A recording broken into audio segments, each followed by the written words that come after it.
Welcome back to Poker Tonight. He first gained major attention by getting Antonio Esfandiari focused for a big main event run in last year's World Series of Poker.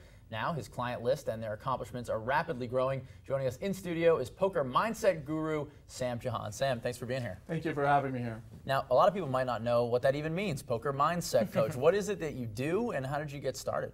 Well, what I do is I try to build somebody's inner self, their inner core. So if their inner core is really strong, it doesn't matter what happens in the external world. It doesn't matter if they have downs in their lives. They can snap right back from it. Or they have some bad beats. It's not that they go in and they're like, oh my God, what do I do now? And then they blow all their chips. They're able to bounce back a lot better. So what I do is I try to create a real strong inner core where nothing affects them. Now, I've read, that you started with CEOs and you kind of started along that business path. How did you kind of make that jump into our little, strange poker world? I had a formula that started with salespeople, went into CEOs, business owners, and then slowly went into MMA fighters and some celebrities, and then the poker world.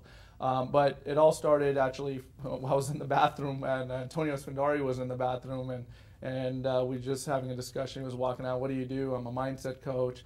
He goes, man, I got everything in life. I got the girls, I got the money, but I'm not happy. I just don't have that passion. And that's how me and him connected. Then I started speaking with the WSOP Academy, started doing stuff for them, and just one thing led to another. The formula that I have, it works no matter what you do.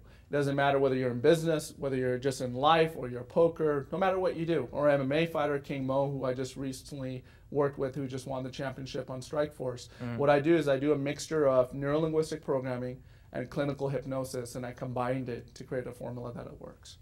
And how does it work for poker exactly? What is neurolinguistics, and how do you kind of mix things together, and what does it do specifically for poker players? Well, I think first thing is that I don't teach any poker strategies. So what I do for poker players is really no different than what I do for MMA fighters. So what I do is I get them to really understand themselves, understand the psychology of making sure that you do have confidence, not just external confidence. External confidence is where you're just like, yeah, I'm good, but inside you feel totally insecure. That's how most people are. It's truly believe from the inner self that you are good enough to win this field, not going into something, oh, I just never win. When you start having doubts, your thoughts your thoughts are steering wheels of your life.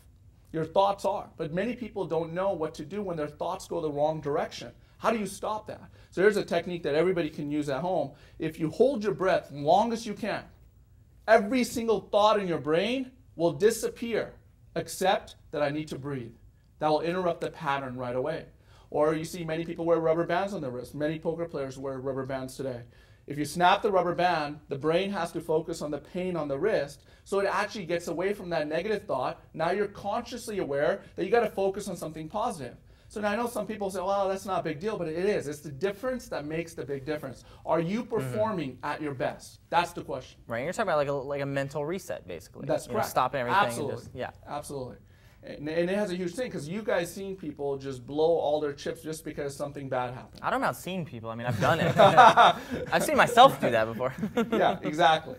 And that would help you in that situation. You could have rebounded from it a lot quicker with one of these techniques. Well, is it something where you're kind of trying to create poker players that are tilt-proof? Is this really about tilting? Is that the main thing you get people away from, or is it also getting into other aspects of their life that affect just how they actually play the game in general, or their approach to the game in general, aside from just steaming, tilting, and some of the really negative things that happen when you're not running well in poker?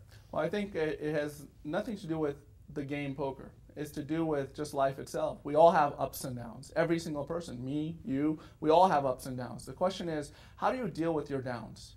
The difference between two people is one person deals with their downs, they get on antidepressants, and then they go, Sam, just life really sucks. Another person goes, wow, I learned some interesting experiences, now I want to bounce back up, but I want to change some things. I want to change some things about me, the way I feel about myself. I'm not going to let any situation, any person make me feel bad about myself, because no one should have that power over me. Now, if you had that mindset, where do you go? You go up. If you have the other mindset, you go further down. That's why many people get into drugs. Why do they get into drugs?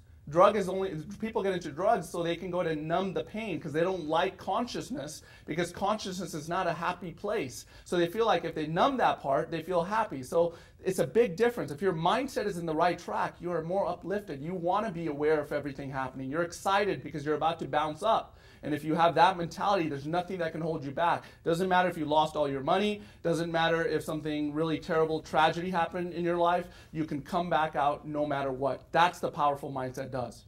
Well, you've had an incredible run with poker players so far. Antonio, obviously, we alluded to the deep run. He brought you on for that, and you coached him through that. I think we had a quote from Phil Hellmuth from last year's World Series. It is important for me to realize I am blessed, and I have a chance to achieve another dream. I assume that it was something that, I mean, usually it's just him complaining about a European giving him a bad beat, so I assume that was your doing. David Williams takes down the WPT championship. But I think the question really is, how much credit do you take for that? And how much do you think you've really been able to help these players? You know, first of all the credit for every player, all the way from Gavin Smith winning, Paul Wasika winning, Josh Aryeh coming in second at the WPT.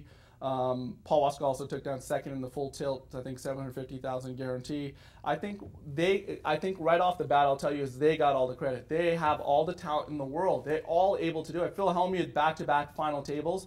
I mean, amazing. Many people always knock Phil down of, you know, him being this guy that they see on television, but the guy's an amazing human being, amazing husband, amazing father. I mean, there's so much good in him. He writes down his gratefuls every morning, where he writes down 10 things that he's grateful for to start in a positive note. My credit is really, you know, if I can make a difference, even whether that's 1%, some people follow what I do, you know, 70%, some follow 10%, but even if I make 1% difference, where if one thing I said maybe gets them in the right track, or maybe deflects them going in a negative path, then that's great. Then I made a difference, and for me, that's important. But do I want to take credit for everything? No, they got the talent. I don't teach them anything about poker. They all got the talent. The question is, are they playing to their best capabilities? Are they at 100% when they're playing on the table? And that's what I want. I don't want mind to be in the way of them playing their best. That's where I come in.